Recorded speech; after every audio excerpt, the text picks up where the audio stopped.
आपको वर्णन किया, श्रावण में आप जल चढ़ा रहे हैं, बेलपत्र चढ़ा रहे हैं, शमी पत्र चढ़ा, तो आपको बेलपत्र का जो विधान बताया कि बेलपत्र 9 जगह पर चढ़ाने पर भगवान शंकर अधिक प्रिय होकर प्रसन्नता का भाव रखकर वर देते हैं। उसी तरह शमी पत्र का महाराज लिंग पुराण के अंतर्गत और नर्मदा पुराण के अंतर्गत दोनों में शमी पत्र की पत्ती का बड़ा व्याख्यान है। तो हमारे जो शास्त्र कर रहे हैं, हमारे यहाँ जो पुराण वर्णन कर रही है, नर्मदा पुराण, लिंग पुराण, शिव पुराण, ये जो वर्णन कर रही है वो व्याख्यान कर रही है कि शमी पत्र की जो पत्तियां होती हैं उन पत्तियों को 41, 31, 21, 11, इसमें 3, 5, 7, 9 का भाव नहीं है। इसमें 3, 5, 9, 7 का भाव नहीं है। इसमें सीधे 11, 21, 31, 41, 51 ये पत्तियों को लेकर हस्तकमल की मध्यस्थ भाग में रखकर,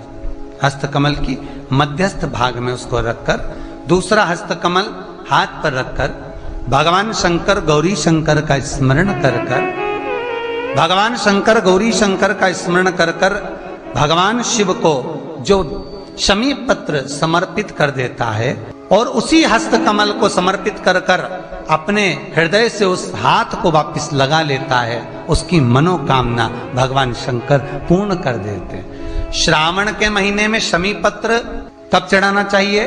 तो कहा जब श्रावण के महीने में प्रदोष पड़े। शनि प्रदोष तो अब की बारी आ रही है, परंतु जब श्रावण के महीने में प्रदोष पड़ेगा और श्रावण के महीने में जब प्रदोष पड़े तो शमी पत्र को हस्त कमल में लेकर 21 हो, 11 हो, 31 हो, 41 हो, ऐसा भाव रखकर हृदय चित्त रमा कर उसको समर्पित कर। कल मंत्र आपको बताया था, पुरुष ओम नमः शिवाय बोले और नारी नमः शिवाय ओम बोले। स्त्रियों को ओम नमः शिवाय बोलने की अपेक्षा नमः शिवाय ओम बोलने पर फल की अधिक प्राप्ति। 21-21 दुर्वा के 108 बंडल बना लो। अगर एग्जाम में बैठ रहे हो, सरकारी परीक्षा में बैठ रहे हो, पास नहीं हो रहे, नौकरी नहीं लग रही, बहुत जगह इंटरव्यू दे दिया, 21-21 दुर्वा के 108 बंडल बनाओ, उसकी माला बनाओ और देवी के मंदिर में, माता जगदम्बा के मंदिर में, अर्थात जहां शंकर पार्वती पूर्ण परिवार विराजमान हो, ऐसे देवी के मंदिर में गणेश जी के गले में वो माला अर्पण करिया है, अपना नाम बोलकर और जिस एग्जाम में बैठ रहे हैं उसका भाव वर्णन कर महाराज, और वहीं से एक पुष्प लेकर अपने कमरे में जहां पढ़ते हो कांच की प्लेट में उस फूल को रख दीजिए और दूसरे दिन एग्जाम के लिए चले जाइए, आपको उसका फल अवश्य मिलेगा। गणेश जी महाराज ने कश्यप ऋषि से कहा, सुनो कश्यप बाबा, आपने मुझे दुर्वा समर्पित करी है, ये दुर्वा जो मुझे देगा वो वैभव प्राप्त करेगा, जो दुर्वा मुझे समर्पित करेगा उसके जीवन में रोग दूर हटेगा। कुएं के पास की सफेद दुर्वा यदि 41 दुर्वा प्रत्येक बुधवार को गांठ लगाकर गणेश जी को समर्पित कर कर वापिस उठाकर उस दुर्वा को खाली पेट, आपके घर में भी गणेश जी होंगे, उनको समर्पित करो, खाली पेट इस दुर्वा को केवल चबा चबा कर खा लो और आधे घंटे बाद पानी को पी लो। बुधवार की बुधवार 5 बुधवार करना, गणेश जी को चढ़ाना, सफेद दुर्वा को गणेश जी को समर्पित कर कर चबा चबा कर खाना। उदर की प्रॉब्लम, जो भी मसा आदि की प्रॉब्लम होती है उदर से जुड़ी हुई होती है, जिस चीज से जुड़ी होगी, पेट की जितनी प्रॉब्लम होगी, आपको जितनी भी प्रॉब्लम होगी वो सारी 5 बुधवार करना, छठे बुधवार को जरूरत ही नहीं पड़ेगी। में भी अगर आपकी कोई कामना है, आपकी अगर इच्छा है, आपका मन है तो जगत जननी की आराधना करो। पति और पत्नी में अगर क्लेश है तो जगदम्बा के मंदिर में मक्खन चढ़ाओ, प्रेम बढ़ जाएगा। आपको लगता है कि पति कोई अन्य स्त्री से लगा हुआ है या परिवार टूट रहा है, तलाक तक पहुंच गया है, तो माता के मंदिर में आप ध्वजा लगवाइए, उस ध्वजा पर मक्खन लगाकर लगवाइए, आपको लाभ मिलेगा। महाराज, यदि आपको लगता है कि बच्चे बहुत ज्यादा अपशब्द बोल रहे हैं, मुंह चला रहे हैं और प्रेम नहीं रख रहे, तो माता के मंदिर में लाल पुष्प, लाल चंदन और लाल चूड़ी माँ को समर्पित करिए, प्रेम बढ़ेगा। बच्चा कभी आप जी से कम नहीं बोलेगा, प्रेम की भाषा निकलेगी मुझसे। फिर निवेदन करूंगा, दुनिया में ऐसा कोई समस्या नहीं जिस समस्या का कोई निदान नहीं। हर समस्या का निदान है, पर निदान किसी दूसरे के पास नहीं, निदान केवल मेरे भोले नाथ के पास में है। आपको अगर किसी समस्या का सफल आनंद चाहिए तो शंकर की शरण में जाओ।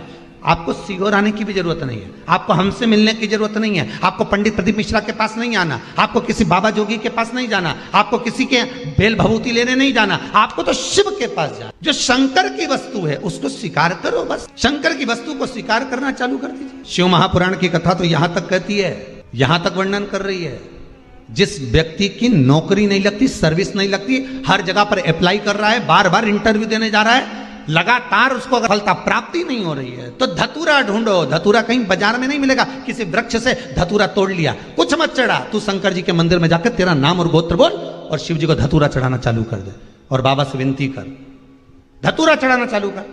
अब धतूरा कोई बहुत कीमती होता है क्या? बहुत पैसे का मिलेगा क्या? कहीं पे मिल जाएगा। धतूरा तोड़ और चढ़ा शंकर जी को। रोज नियम बना ले कि एक धतूरा मैं शंकर जी को चढ़ाऊंगा, प्रतिदिन चढ़ाऊंगा, शिव जी से जाकर निवेदन करूंगा प्रतिदिन।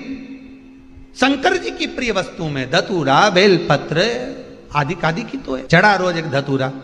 कोई विशेष परीक्षा है आपकी, आप चाहते हो कि इस परीक्षा में मैं पास हो जाऊं और बहुत जरूरी है मेरा पास होना, मैं बहुत बार दे चुका हूं, बहुत बार दे चुकी हूं, तो प्रयास करना। एग्जाम के पहले त्रिपुरा सुंदरी माता का नाम लेकर उत्तर की ओर मुख कर कर गन्ने का रस, शुगर का रस, गन्ने का रस, ईख का रस लेकर दोनों हाथों में कलश में भरकर नाम और गोत्र आपका बोलकर मन की कामना कर कर, जैसे कांवड़ शिव जी को चढ़ाते हैं दोनों हाथ से, उसी तरह वो गन्ने का रस से शंकर जी का अभिषेक त्रिपुरा सुंदरी के भाव से कर दीजिए महाराज। ऐसा कोई एग्जाम नहीं होगा जिसमें आप पास नहीं हो सकते, निकल ही जाओगे, निकल ही जाओगे। त्रिपुरा सुंदरी माता का स्मरण, मात्र स्मरण सुख का दे। जिसका विवेक कमजोर हो, बुद्धि कमजोर हो, महाराज एकांत में रहना पसंद करते हो, बोलना पसंद नहीं, हंसना पसंद नहीं, किसी में मिलना पसंद नहीं, एकांत का वासा ही ज्यादा पसंद हो। कई कई बहुएं कई बेटे ऐसे होते हैं जिनको अपने अपना स्वार्थ है, दूसरे से परिवार में किसी से मतलब ही नहीं रह पाता, किसी से अच्छे से बोलते नहीं, कमरे में गए अकेले बैठ गए, पति आया उससे बात कर लिए, अपनों से बात कर लिए, बाकी किसी से बोलना ही चलना नहीं। तो उसके लिए भी गन्ने का जो रस होता है महाराज, गन्ने का जो रस होता है, उस रस में सफेद तिल्ली को पीस कर जो व्यक्ति का स्वभाव अपने को सुधारना है, सब में मिलनसान करना है, तो शंकर भगवान के शिवलिंग के बीच में जो अशोक सुंदरी का स्थान होता है, वहां पर उस जल को चढ़ा दिया जाता है, उस रस को समर्पित करा जाता है। एक कार्य और है महाराज, कोई फैक्ट्री, कोई दुकान, कोई व्यापार, कोई व्यवसाय या कोई ऐसी जगह जहां आपको फल ही नहीं रही है, आप बड़े दुखी हो गए यहां आए जब से, या इस मकान में रह रहे हो तब से, तो एक कटोरे में जो ईख होता है, गन्ना होता है, उसको छील कर उसके 11 टुकड़े, 11 बेलपत्र, 11 शमी पत्र घर के किसी भी स्थान पर रख दीजिए। और उसको रखने के बाद बेलपत्र के पेड़ के नीचे इतना सा खड्डा खोद कर उसको दाब दीजिए, उसमें मिट्टी डाल दो और थोड़ा सा जल उस पर समर्पित कर कर आ जाओ। 3 दिन बाद जाकर उसी स्थान की मिट्टी को लाकर घर में डाल दीजिए। जो स्थान पर आपको लगता है कि ये भूमि अच्छी नहीं है, यहाँ पर सफलता नहीं मिल रही, यहाँ तकलीफें ज्यादा है, रोग ज्यादा है, बीमारी ज्यादा है, वो भूमि सफलता देना प्रारंभ कर देती है, कार्य की उन्नति कराना प्रारंभ कर देती है। पर जितने भी उपाय हैं ये त्रिपुरा सुंदरी के ही नाम से होंगे। 108 कुछ भी शिव को चढ़ाना चाहिए श्रावण के महीने में। हमने पहले भी कहा था, पिछले लॉकडाउन की कथा निकालिए और श्रावण के महीने की कथा निकाल कर सुनना। उसमें कहा था आपके पास कुछ भी नहीं है तो 108 चावल के दाने चढ़ाइए, 108 मूंग के दाने चढ़ाइए, 108 आप चाहे तो सरसों के फूल चढ़ाइए, 108 चाहे तो सफेद पुष्प चढ़ाइए, 108 चाहे तो गुलाब की पत्तियां चढ़ाइए। पर श्रावण के महीने में एक नियम बनाना कि मैं 108 ये वस्तु शिव को समर्पित करती। उसका कारण क्या है? तो स्कंद पुराण में लिखा है, शंकर भगवान को श्रावण के महीने में जब हम 108 कोई वस्तु समर्पित करते हैं तो शंकर उसको लाख और करोड़